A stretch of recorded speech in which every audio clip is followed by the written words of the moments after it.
Hello friends, welcome two commerce made easy. നമ്മൾ ഇന്ന് discuss ചെയ്യുന്നത് ഫണ്ട് ഫ്ലോ സ്റ്റേറ്റ്മെൻറ്റിൻ്റെ ബാലൻസ് ആണ്.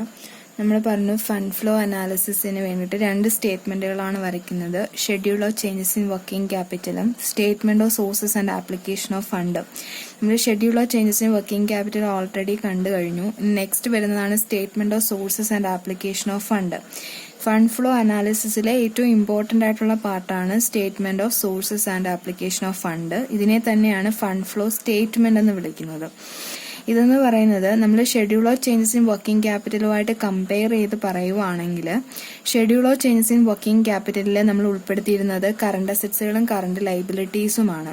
എന്നാൽ നമ്മുടെ fund flow statement of sources and application of ഫണ്ടിൽ നമ്മൾ ഉൾപ്പെടുത്തുന്നത് changes in fixed assets, long term liabilities and share capital ആണ്. ഫിക്സഡ് അസറ്റ്സുകളിൽ വരുന്ന ചേഞ്ചസും ലോങ് ടേം ലൈബിലിറ്റീസിൽ വരുന്ന ചേഞ്ചസും ഷെയർ ക്യാപിറ്റലിൽ വരുന്ന ചേഞ്ചസുമാണ് ഫണ്ട് ഫ്ലോ സ്റ്റേറ്റ്മെന്റ് അല്ലെങ്കിൽ statement of sources and application of ഫണ്ടിൽ നമ്മൾ ഉൾപ്പെടുത്തുന്നത്. പിന്നെ പറയുവാണെങ്കിൽ schedule of changes in working capital നമ്മൾ അഡ്ജസ്റ്റ്മെന്റ് വരുന്ന അഡീഷണൽ ഇൻഫർമേഷൻ ഒന്നും തന്നെ കൺസിഡർ ചെയ്യത്തില്ല എന്ന് പറഞ്ഞു. എന്നാൽ ഫണ്ട് ഫ്ലോ സ്റ്റേറ്റ്മെന്റിൽ നമ്മൾ എന്ത് ചെയ്യും? അഡീഷണൽ ഇൻഫർമേഷൻ, അഡ്ജസ്റ്റ്മെന്റ് വരുന്ന അഡീഷണൽ ഇൻഫർമേഷനും കൂടെ ഉൾപ്പെടുത്തും. ഇത് കൂടാതെ schedule of changes in working ക്യാപിറ്റലിൽ കറണ്ട് അസറ്റ്സുകളും കറണ്ട് ലൈബിലിറ്റീസും മാത്രമേ ഉൾപ്പെടുത്തത്തുള്ളൂ എന്ന് പറഞ്ഞു. എന്നാൽ statement of sources and application of fund, അതായത് ഫണ്ട് ഫ്ലോ സ്റ്റേറ്റ്മെന്റിൽ കറണ്ട് അസറ്റ്സുകളും കറണ്ട് ലൈബിലിറ്റീസും ടോട്ടലി ഇഗ്നോർഡ്, നമ്മൾ ഉൾപ്പെടുത്താറേ ഇല്ല. പിന്നെ നമ്മൾ അവിടെ പറഞ്ഞത് വർക്കിംഗ് ക്യാപിറ്റൽ ചേഞ്ച് വരുന്നത് ഇൻക്രീസ് ഇൻ കറണ്ട് അസറ്റ്സ് ആണെങ്കിൽ വർക്കിംഗ് ക്യാപിറ്റൽ കൂടും, ഡിക്രീസ് ഇൻ കറണ്ട് അസറ്റ്സ് ആണെങ്കിൽ വർക്കിംഗ് ക്യാപിറ്റൽ കുറയും, ഇൻക്രീസ് ഇൻ കറണ്ട് ലൈബിലിറ്റി ആണെങ്കിൽ വർക്കിംഗ് ക്യാപിറ്റൽ എന്ത് ചെയ്യും? കുറയും, ഡിക്രീസ് ഇൻ കറണ്ട് ലൈബിലിറ്റി ആണെങ്കിൽ വർക്കിംഗ് ക്യാപിറ്റൽ കൂടും. ഇതാണ് പറഞ്ഞത്. എന്നാൽ ഇവിടെ വരുമ്പോഴത്തേനും ഫണ്ട് ഫ്ലോ സ്റ്റേറ്റ്മെന്റിലേക്ക് വരുമ്പോഴത്തേനും നമ്മൾ ഫിക്സഡ് അസറ്റ്സും ലോങ് ടേം ലൈബിലിറ്റീസും ആണ് നോക്കുന്നത്. അതിനകത്ത് ഇൻക്രീസ് ഇൻ ഫിക്സഡ് അസറ്റ്സ്, നമ്മുടെ ഫിക്സഡ് അസറ്റ്സിൽ ഇൻക്രീസ് ഉണ്ടായി എന്ന് പറഞ്ഞു കഴിഞ്ഞാൽ നമ്മൾ അതെന്ത് ചെയ്തു? പർച്ചേസ് ചെയ്തു എന്നാണ് അർത്ഥം. ഇപ്പൊ പ്ലാന്റ് ആൻഡ് മെഷീനറി കൂടി എന്ന് പറഞ്ഞു കഴിഞ്ഞാൽ നമ്മൾ പുതിയൊരു പ്ലാന്റ് ആൻഡ് മെഷീനറി എന്ത് ചെയ്തിട്ടുണ്ട്? പർച്ചേസ് ചെയ്തിട്ടുണ്ട്. അതെന്ന് പറയുന്നത് ആപ്ലിക്കേഷൻ ഓഫ് ഫണ്ടാണ്. അതായത് നമ്മുടെ കയ്യിൽ നിന്നും എന്ത് ചെയ്തിട്ടുണ്ട്? ഫണ്ട് പോയിട്ടുണ്ട്, നമ്മളത് യൂസ് ചെയ്തിട്ടുണ്ടെന്നാണ് അർത്ഥം. ഫണ്ട് യൂസ് ചെയ്തിട്ടുണ്ട്, അപ്പോൾ ആപ്ലിക്കേഷൻ ഓഫ് ഫണ്ട്. അതിന് മുന്നേ ഫണ്ട് ഫ്ലോ സ്റ്റേറ്റ്മെന്റിൽ രണ്ട് കോളമാണ് വരുന്നത്, സോഴ്സസും ആപ്ലിക്കേഷൻസും. ഏതൊക്കെ സോഴ്സ് വഴിയാണ് ഫണ്ട് വന്നിട്ടുള്ളത്, ആ ഫണ്ട് നമ്മൾ ഏതൊക്കെ രീതിയിലാണ് യൂസ് ചെയ്തിരിക്കുന്നത്, എംപ്ലോയ് ചെയ്തിരിക്കുന്നത്, ഇങ്ങനെ രണ്ട് കാര്യങ്ങളാണ് ഫണ്ട് ഫ്ലോ സ്റ്റേറ്റ്മെന്റിൽ വരുന്നത്, സോഴ്സസും ആപ്ലിക്കേഷനും. അതായത് ഇൻഫ്ലോ ഓഫ് ഫണ്ടും ഔട്ട്ഫ്ലോ ഓഫ് ഫണ്ടും. അതിനകത്ത് നമ്മൾ പറയുവാണെങ്കിൽ increase in fixed assets increase കാണിക്കുന്നുണ്ടെങ്കിൽ അത് പർച്ചേസ് ഓഫ് ഫിക്സഡ് അസറ്റ്സ് ആണ്. അത് നമ്മുടെ കയ്യിൽ നിന്ന് ക്യാഷ് പോയതാണ്, അതുകൊണ്ട് തന്നെ ആപ്ലിക്കേഷൻ ഓഫ് ഫണ്ട് ആണ്.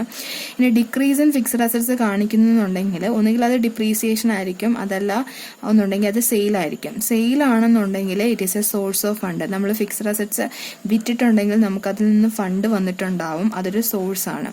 പിന്നെ പറയുന്നത് ലോങ് ടേം ലൈബിലിറ്റീസ് ആണ്. Increase in long term liabilities എന്ന് പറയുന്നത് ഒരു സോഴ്സ് ഓഫ് ഫണ്ട് ആണ്. മീൻസ് ഫിക്സഡ് അസറ്റ്സിന്റെ നേരെ ഓപ്പോസിറ്റ് ആണ് വരുന്നത്. Increase in long term liabilities means നമ്മളിപ്പോൾ ഒരു ബാങ്ക് ലോൺ എടുത്തിട്ടുണ്ട്, ഒരു ലോങ് ടേം ബാങ്ക് ലോൺ എടുത്തിട്ടുണ്ടെന്ന് പറയുമ്പോഴത്തേന് നമുക്ക് അത്രയും ക്യാഷ് എന്ത് ചെയ്യാണ്? ഇൻഫ്ലോ ആണ്, നമ്മുടെ ബിസിനസ്സിലേക്ക് വരികയാണ് ചെയ്യുന്നത്. അതുകൊണ്ട് അത് എന്താണ്? സോഴ്സ് ഓഫ് ഫണ്ട് ആണ്. ഇനി decrease in long term liabilities, ഈ ബാങ്കിൽ നിന്ന് എടുത്ത ലോൺ നമ്മൾ തിരിച്ചടച്ചു, റീപേ ചെയ്തു എന്ന് പറയുന്നതാണ് decrease in long term liability. അത്രയും ലോങ് ടേം ലൈബിലിറ്റീസ് നമുക്ക് എന്ത് ചെയ്തിട്ടുണ്ട്? കുറഞ്ഞിട്ടുണ്ട്. അതെന്ന് പറയുന്നത് തിരിച്ചടയ്ക്കുമ്പോൾ നമ്മുടെ കയ്യിൽ നിന്ന് ക്യാഷ് പോവുകയാണ് ചെയ്യുന്നത്, അത് ആപ്ലിക്കേഷൻ ഓഫ് ഫണ്ട് ആണ്. ഇതാണ് ഫണ്ട് ഫ്ലോ സ്റ്റേറ്റ്മെന്റ് അല്ലെങ്കിൽ statement of sources and application of fund എന്ന് പറയുന്നത്. അതിന്റെ ഒരു പ്രൊഫോമ പറയുവാണെങ്കിൽ ഫണ്ട് ഫ്ലോ സ്റ്റേറ്റ്മെന്റിന് ഡെബിറ്റ് സൈഡും ഉണ്ട്, ക്രെഡിറ്റ് സൈഡും ഉണ്ട്. അല്ലെങ്കിൽ അത് സ്റ്റേറ്റ്മെന്റ് ആയിട്ട് എന്ത് ചെയ്യാം? എഴുതാം. അല്ലെന്നുണ്ടെങ്കിൽ ഇങ്ങനെ കോളംനാർ ഫോമിലും എഴുതാം.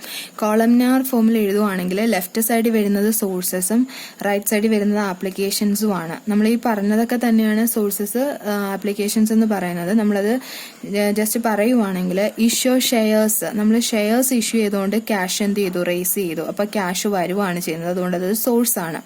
ഇനി redemption of preference shares, shares, നമ്മൾ ഇങ്ങനെ ഇഷ്യൂ ചെയ്ത ഷെയർസ് അത് തിരിച്ചു കൊടുത്തു, മീൻസ് റീപേ ചെയ്തു. അപ്പൊ നമ്മുടെ കയ്യിൽ നിന്ന് ക്യാഷ് അത്ര എന്ത് ചെയ്തു, കുറഞ്ഞു, ഫണ്ട് പോയതാണ്, അതുകൊണ്ട് അത് ആപ്ലിക്കേഷൻ ആണ്. ഇഷ്യൂ ഡിബെഞ്ചേഴ്സ് ഇഷ്യൂ കൊണ്ട് നമ്മൾ കടം മേടിച്ചു, അപ്പൊ അത് അത്രയും ക്യാഷ് നമ്മുടെ ബിസിനസ്സിലേക്ക് വന്നു, അത് ഇൻഫ്ലോ ആണ്, അപ്പൊ അത് സോഴ്സസ് ആണ്. റിഡംഷൻ ഓഫ് ഡിബെഞ്ചേഴ്സ്, ആ ഡിബെഞ്ചറിന്റെ എമൗണ്ട് നമ്മൾ റീപേ ചെയ്തു, നമ്മൾ തിരിച്ചു കൊടുത്തു, അപ്പൊ നമ്മുടെ അതിന് അത്ര എമൗണ്ട് എന്ത് ചെയ്തിട്ടുണ്ട്, യൂസ് ചെയ്തിട്ടുണ്ട്, അതൊരു ആപ്ലിക്കേഷൻ ആണ്. ലോങ് ടേം ബോറോയിങ്സ്, ഞാൻ നേരത്തെ പറഞ്ഞതുപോലെ നമ്മളൊരു ലോങ് ടേം ബാങ്ക് ലോൺ എടുക്കുവാണെങ്കിൽ അത്രയും എമൗണ്ട് നമ്മുടെ ബിസിനസ്സിലേക്ക് വരുവാണ് ചെയ്യുന്നത്, അതൊരു സോഴ്സ് ആണ്. ഇനി അത് റീപേ ചെയ്യുമ്പോൾ, ആ ലോൺ റീപേ ചെയ്യുമ്പോൾ നമ്മുടെ അതിന് അത്ര എമൗണ്ട് യൂസ് ചെയ്ത് പോവുകയാണ് ചെയ്യുന്നത്, അപ്പൊ അതെന്താണ്, ആപ്ലിക്കേഷൻ ആണ്. Next sale of fixed assets, നമ്മുടെ കയ്യിൽ ഉണ്ടായിരുന്ന ഒരു പ്ലാന്റ് അല്ലെങ്കിൽ ഒരു മെഷീനറി നമ്മൾ എന്ത് ചെയ്തു, വിൽക്കുമ്പോൾ നമുക്ക് ക്യാഷ് വരുവാണ് ചെയ്യുന്നത്, അതൊരു സോഴ്സ് ആണ്. ഇനി പർച്ചേസ് ഓഫ് ഫിക്സ്ഡ് അസറ്റ്സ്, നമ്മളൊരു പുതിയൊരു മെഷീനറി വാങ്ങി എന്ന് പറയുമ്പോൾ നമ്മുടെ കയ്യിൽ നിന്ന് അത്രയും ക്യാഷ് പോവുകയാണ് ചെയ്യുന്നത്, അതെന്താണ്, ആപ്ലിക്കേഷൻ ആണ്. പിന്നെ വരുന്നത് ഫണ്ട്സ് ഫ്രം ഓപ്പറേഷൻ മീൻസ് നമ്മുടെ ഓപ്പറേഷനിൽ നിന്നും ഫണ്ട് വന്നിട്ടുണ്ട്, ജനറേറ്റ് ചെയ്തിട്ടുണ്ട്, അതൊരു സോഴ്സ് ആണ്, അത് നമ്മൾ കൂടുതൽ പറയുന്നതായിരിക്കും. ദെൻ പേയ്മെന്റ് ഓഫ് ടാക്സ്, നമ്മൾ ടാക്സ് അടച്ചിട്ടുണ്ട്, നമ്മുടെ കയ്യിൽ നിന്ന് ക്യാഷ് പോയതാണ്, അത് ആപ്ലിക്കേഷൻ ആണ്. പേയ്മെന്റ് ഓഫ് ഡിവിഡൻഡ്, നമ്മൾ ഷെയർ ഹോൾഡേഴ്സിന് ഡിവിഡൻഡ് ഡിസ്ട്രിബ്യൂട്ട് ചെയ്തിട്ടുണ്ട്, അതൊരു ആപ്ലിക്കേഷൻ ആണ്, നമ്മുടെ കയ്യിൽ അത്രയും ക്യാഷ് പോയതാണ്. ഇനി പർച്ചേസ് ഓഫ് ഇൻവെസ്റ്റ്മെന്റ്, നമ്മുടെ കയ്യിലിരുന്ന എക്സസ് എമൗണ്ട് നമ്മൾ വേറെ എവിടെയെങ്കിലും ഇൻവെസ്റ്റ് ചെയ്തിട്ടുണ്ട്, അതാണ് പർച്ചേസ് ഓഫ് ഇൻവെസ്റ്റ്മെന്റ്. നമ്മുടെ കയ്യിൽ നിന്ന് അത്രയും ക്യാഷ് എന്ത് ചെയ്യുന്നത്, അങ്ങോട്ട് പോവുകയാണ് ചെയ്യുന്നത്, ഒരു ആപ്ലിക്കേഷൻ ഓഫ് ഫണ്ടാണ്. നെക്സ്റ്റ് സെയിൽ ഓഫ് ഇൻവെസ്റ്റ്മെന്റ്, അങ്ങനെയുള്ള നമ്മൾ ഇൻവെസ്റ്റ് ചെയ്ത് നമ്മൾ തിരിച്ച് എന്ത് ചെയ്തു, വാങ്ങിച്ചു, അതാണ് സെയിൽ ഓഫ് ഇൻവെസ്റ്റ്മെന്റ് എന്ന് പറയുന്നത്, അപ്പൊ നമുക്ക് ആ ക്യാഷ് വരുവാണ് ചെയ്യുന്നത്. ഇനി income from long term investment, ഇങ്ങനെ നമ്മൾ വേറെ എവിടെയെങ്കിലും ഇൻവെസ്റ്റ് ചെയ്തിട്ടുണ്ട്, അതിൽ നിന്ന് നമുക്ക് ഇൻകം കിട്ടുന്നുണ്ടെങ്കിൽ, ഇൻട്രസ്റ്റ് ആയിട്ടോ അല്ലെങ്കിൽ ഡിവിഡൻഡ് ആയിട്ടോ ഇൻകം കിട്ടുന്നുണ്ടെങ്കിൽ അത് നമുക്ക് എന്താണ്, സോഴ്സ് ആണ്, അത് സോഴ്സ് കോളത്തിൽ കാണിക്കുക.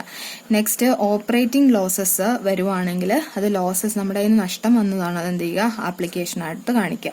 പിന്നെ നമ്മൾ schedule of changes in working capital വരയ്ക്കുമ്പോൾ നമുക്ക് അറിയാൻ പറ്റും net increase in working capital ആണോ net decrease in working capital ആണോ എന്ന്. Net increase in working capital ആണെങ്കിൽ അത് ഔട്ട്ഫ്ലോ ആണ്, അത് ആപ്ലിക്കേഷൻ ആണ്.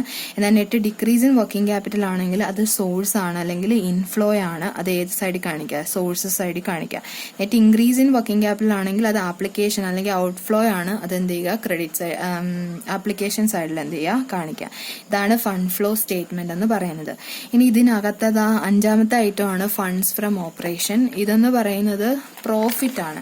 പക്ഷേ നമ്മൾ trading and profit and loss account വരച്ചിട്ട് കിട്ടുന്ന പ്രോഫിറ്റ് നേരെ എടുത്ത് എഴുതുകയല്ല ചെയ്യുന്നത്, അതിനകത്ത് കുറച്ച് അഡ്ജസ്റ്റ്മെന്റ് വരുത്തിയതിന് ശേഷമാണ് അത് ഫണ്ട്സ് ഫ്രം ഓപ്പറേഷൻ എന്ന രൂപത്തിലേക്ക് മാറുന്നത്. അതിനകത്ത് വരുന്ന അഡ്ജസ്റ്റ്മെന്റ് എന്ന് പറയുന്നത് നമ്മുടെ പ്രോഫിറ്റ് ആൻഡ് ലോസ് അക്കൗണ്ടിൽ കിട്ടുന്ന നെറ്റ് പ്രോഫിറ്റിന്റെ കൂടെ എന്ത് ചെയ്യുക, നോൺ ഓപ്പറേറ്റിംഗ് എക്സ്പെൻസസ് ആഡ് ചെയ്യുക, നോൺ ഓപ്പറേറ്റിംഗ് ഇൻകം ഡിഡക്ട് ചെയ്യുക. അതായത് നോൺ ഓപ്പറേറ്റിംഗ് എക്സ്പെൻസസ് മീൻസ് നമ്മുടെ ബിസിനസ് ആക്ടിവിറ്റീസുമായിട്ട് നേരിട്ട് ബന്ധമില്ലാത്ത എക്സ്പെൻസുകൾ, അത് നമ്മൾ എവിടെ എടുത്തിട്ടുണ്ട്, profit and loss account debit സൈഡിൽ എക്സ്പെൻസസ് ആയിട്ട് എടുത്തിട്ടുണ്ട്, അതിനെ എന്ത് ചെയ്യുക, ആഡ് ബാക്ക് ചെയ്യുക. അതായത് നമ്മുടെ ഇൻകത്തിൽ നിന്ന് അത്ര എമൗണ്ട് നമ്മൾ കുറച്ചിട്ടാണ് നെറ്റ് പ്രോഫിറ്റ് കണ്ടിരിക്കുന്നത്, അതുകൊണ്ട് തന്നെ അതിനെ എന്ത് ചെയ്യുക, ആഡ് ബാക്ക് ചെയ്യുക. നെക്സ്റ്റ് നോൺ ഓപ്പറേറ്റിംഗ് ഇൻകം, അതായത് നോൺ ഓപ്പറേറ്റിംഗ് എക്സ്പെൻസസിന്റെ എക്സാമ്പിൾ പറയുകയാണെങ്കിൽ നമ്മൾ depreciation profit and loss account debit സൈഡിൽ എടുത്തിട്ടുണ്ടാവും, അല്ലെങ്കിൽ റിസർവിലോട്ട് ട്രാൻസ്ഫർ ചെയ്ത എമൗണ്ട് അല്ലെങ്കിൽ ഏതെങ്കിലും പ്രൊവിഷൻ വെക്കുന്നതൊക്കെ നമ്മൾ ഡെബിറ്റ് സൈഡിൽ എടുത്തിട്ടുണ്ടാവും പ്രോഫിറ്റ് ആൻഡ് ലോസ് അക്കൗണ്ടിന്റെ. അതൊക്കെ നമ്മുടെ ബിസിനസിന്റെ ഓപ്പറേഷനുമായിട്ട് നേരിട്ട് ബന്ധമുള്ളതല്ല, അതുകൊണ്ട് അത് എന്ത് ചെയ്യുക, അത് ഇൻകത്തിൽ നിന്ന് കുറച്ചിട്ടുണ്ട്, അതെന്ത് ചെയ്യുക, നമ്മൾ ആഡ് ബാക്ക് ചെയ്യുക. അതേപോലെ തന്നെ നോൺ ഓപ്പറേറ്റിംഗ് ഇൻകം ആയിട്ടുള്ള profit on sale of fixed assets, പഴയ ഏതെങ്കിലും ഫിക്സ്ഡ് അസറ്റ്സ് എടുത്ത് വിറ്റ് അതിന് പ്രോഫിറ്റ് കിട്ടിയിട്ടുണ്ടെങ്കിൽ, അതിന് വിറ്റ എമൗണ്ട് അല്ല, വിറ്റപ്പോൾ നമുക്ക് പ്രോഫിറ്റ് കിട്ടിയിട്ടുണ്ട്, അത് നമ്മൾ profit and loss account credit സൈഡിൽ കാണിച്ചിട്ടുണ്ടെങ്കിൽ, ഇൻകം ആയിട്ട് കാണിച്ചിട്ടുണ്ടെങ്കിൽ അതെന്ത് ചെയ്യുക, ഡിഡക്ട് ചെയ്ത് കളയുക. ഇങ്ങനെയുള്ള നോൺ ഓപ്പറേറ്റിംഗ് എക്സ്പെൻസസുകൾ ആഡ് ബാക്ക് ചെയ്ത് നോൺ ഓപ്പറേറ്റിംഗ് ഇൻകംസ് ഡിഡക്ട് ചെയ്യുമ്പോൾ കിട്ടുന്നത് തന്നെയാണ് ഫണ്ട്സ് ഫ്രം ഓപ്പറേഷൻ എന്ന് പറയുന്നത്. ഇത് നമുക്ക് സോഴ്സ് ഓഫ് ഫണ്ടാണ്, അതെവിടെ കാണിക്കണം, ഫണ്ട് ഫ്ലോ സ്റ്റേറ്റ്മെന്റിൽ കാണിക്കണം.